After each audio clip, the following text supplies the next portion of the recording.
Hi. ஒரு ஊரில் ராமலிங்கமும் லக்ஷ்மியும் வாழ்ந்து வந்துன்னு இருந்தாங்க. ராமலிங்கம் மல்லிகை கடையும் அரிசி மண்டியும் வச்சுன்னு இருக்காரு. ராமலிங்கம் ரொம்பவே கஞ்சம். ராமலிங்கன்ற பேரே ஊரில் இருக்கிறவங்க எல்லாருக்கும் மறந்துடுச்சு. எல்லாரும் கஞ்சம் கஞ்சம் தான் கூப்பிடுவாங்க. ஏங்க கடைக்கு எத்தனை மணிக்கு போறீங்க? சாப்பாடு கொஞ்சம் லேட் ஆகுங்க, அதான் கேட்குறேன். ஐயோ ராமா, எப்ப பாரு லேட்டா தான் செய்வியா நீ? கடைக்கு போறேன்னு தெரியுதுல்ல, சீக்கிரமா எழுந்து செய்ய வேண்டியது தானே. டெய்லி இதே மாதிரி லேட்டா எழுந்து செஞ்சா எப்படி? கடையில வாங்கி சாப்பிடலான்னு பார்த்தா 4 இட்லியே 10 ரூபாய்க்கு விற்கிறானுங்க. எனக்கு சாப்பாடு வேணாம், ஒன்றும் வேணாம், நீயே செஞ்சு சாப்பிட்டு ஜாலியா உக்காந்துரு, நான் எழுந்து போறேன். எப்படின்னா போங்க. 4 இட்லி 10 ரூபாய்க்கு விற்கிறதே உங்களுக்கு ரொம்ப காசா தெரியுதா? இந்த 10 இட்லி 10 ரூபாய்க்கு நான் விற்குவாங்க பாவம் அவங்க. நீங்க மட்டும் உங்க கடையில என்ன பண்றீங்க? அநியாய விலைக்கு விற்கிறீங்க. அந்த விலையை கேட்டா எனக்கே வாங்க தோன்றது இல்லை. நம்ம கடையில கஸ்டமர்ஸ் எப்படி வந்து வாங்குவாங்க? ஃபர்ஸ்ட் நீங்க நியாயமான விலைக்கு விற்க பாருங்க, அப்புறம் மற்றவங்களை குறை சொல்லுவீங்க.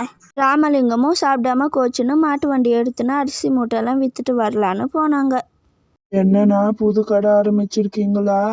சரி, நான் அரிசி மண்டி தான் வச்சிருக்கேன். என்கிட்ட ரொம்ப தரமான அரிசியெல்லாம் இருக்கு. ஒரு 10 மூட்டை வாங்கி போட்டுக்கோங்க. நல்ல வசதியான அரிசி. ஆமாப்பா, புது கடை தொடங்கி 2 நாள் தான் ஆகுது. சரி, எவ்வளோ ஒரு மூட்டை அரிசி உங்ககிட்ட? ரொம்ப விலையா இருந்தா வாங்க மாட்டேன், பார்த்து சொல்லு. என்கிட்ட ஒரு மூட்டை அரிசி 1500 ரூபாண்ணா. ரொம்ப விலையா இருக்கேனெல்லாம் பார்க்காதீங்க, இது ரொம்ப வசதியான அரிசி. நீங்க வேணா செக் பண்ணி பாருங்க வாங்கி. என்னது 1500 ரூபாவா? எனக்கு வேணாம், உன் அரிசியே வேணாம், போப்பா. எனக்கு தெரிஞ்சவன் 1000 ரூபாய்க்கே போட்டு போறான். நீ என்னவோ 1500 ரூபாய் சொல்ற? எனக்கு வேணாம், போங்க. ராமலிங்கம் அந்த அரிசியெல்லாம் வேற கடையிலையும் சந்தையிலையும் வித்துட்டு அவர் மல்லிகை கடைக்கு போயின்னு இருந்தாரு.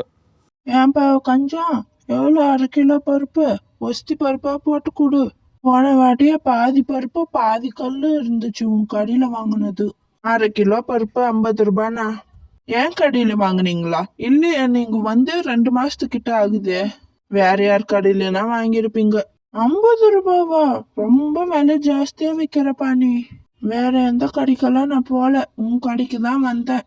பருப்புன்னு போன வாட்டி வாங்கின்னு போயிட்டு ஒரே திட்டு.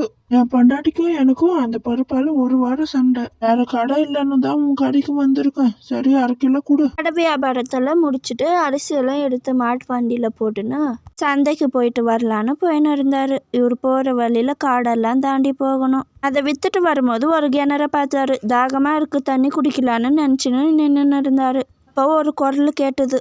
கிணறுல வந்து யாரு தண்ணி எடுக்க பாக்குறது? எவ்வளோ தைரியம் உனக்கு? கிணத்துல வந்து தண்ணி எடுக்கலான்னு பாக்குறியா நீ?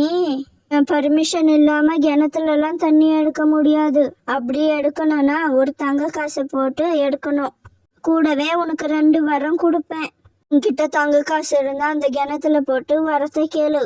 ஓ அப்படியா? எனக்கு தாகமா இருக்குன்னு தான் இங்க வந்தேன். சரி, நான் தங்க காசு போட்டு எனக்கு 1 வாரம் கேட்டுக்கிறேன். என் பழைய மாட்டு வண்டியை நீ புதுசா மாத்தணும். அந்த மாட்டு வண்டியில நிறைய தங்க காசுகளா இருக்கணும். இதுதான் என்னோட முதல் வாரம். இந்த வாரத்தை கூட நீ ஃபர்ஸ்ட் பாக்குறேன்.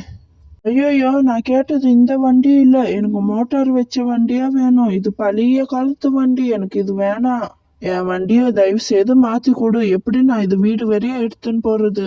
இதுல மாடு கூட காணும். ஐயோ, எனக்கு இப்பவே மாத்தி கொடு. அதெல்லாம் முடியாது. நீ கேட்கும் போதே ஒழுங்கா கேட்டிருக்கணும். சரி, 2வது வாரம் கேக்குறியா இல்லையா? இல்ல 1 வாரமே போதும்னு வீட்டுக்கு போறியா? இல்ல, நான் 2வது வாரமும் கேக்குறேன். போற வழியில நிறைய திருடங்க இருப்பாங்க. அவங்க கிட்ட மாட்டினா மொத்தத்தையும் எடுத்துப்பாங்க. அவங்க கண்ணுக்கெல்லாம் இந்த நகை தெரியக்கூடாது. இந்த 2வது தங்க காசு. என் வரம் என்னன்னா, இந்த தங்கம்லாம் என் கண்ணுக்கு மட்டும் தான் தெரியணும். வேற யார் கண்ணுக்கும் தெரியவே கூடாது. இதுதான் என்னோட 2வது வரம். அவரும் அந்த மாட்டு வண்டியை கஷ்டப்பட்டு வீடு வரை எடுத்துன்னு போனாங்க. திருடங்களும் வந்தாங்க. செக் பண்ணிட்டு வெறும் மாட்டு வண்டின்னு நினச்சி விட்டுட்டாங்க. என்ன லக்ஷ்மி, அப்படி பார்த்து நின்னுன்னு இருக்க? நான் பார்த்து எவ்வளவு பெரிய காரியத்தை சாதிச்சிருக்கேன். அங்க பாரு மாட்டு வண்டிய, மொத்த நகைகளா இருக்கு. என்ன, மாடுதான் போயிடுச்சு. அது விடு, இந்த காசை வச்சு நம்ம வாங்கிப்போம். எப்படி என் திறமை? மூளைதான் இந்த ராமலிங்கத்துக்கு. நீ மூல ராமலிங்கம் இல்ல, சரியான முட்டாள் ராமலிங்கம். என்ன காலையில கனவு கண்டியா என்ன?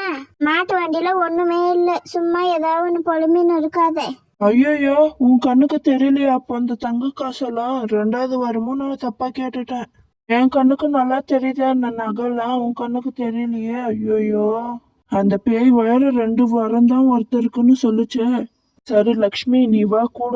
உன் வரத்தால இந்த தங்க காசு எல்லாருக்கும் தெரியற மாதிரி செய்வோம். லக்ஷ்மி, இங்கதான் இந்த கிணறும் பேயும் இருந்துச்சு. இப்ப பார்த்தா ஒன்னுத்தையும் காணோமே. என்ன பண்றதுன்னு தெரியலையே லக்ஷ்மி. ஐயோ ராமா, எல்லாமே போச்சே. என்ன பண்றதுன்னு தெரியலையே. ஐயோ கடவுளே.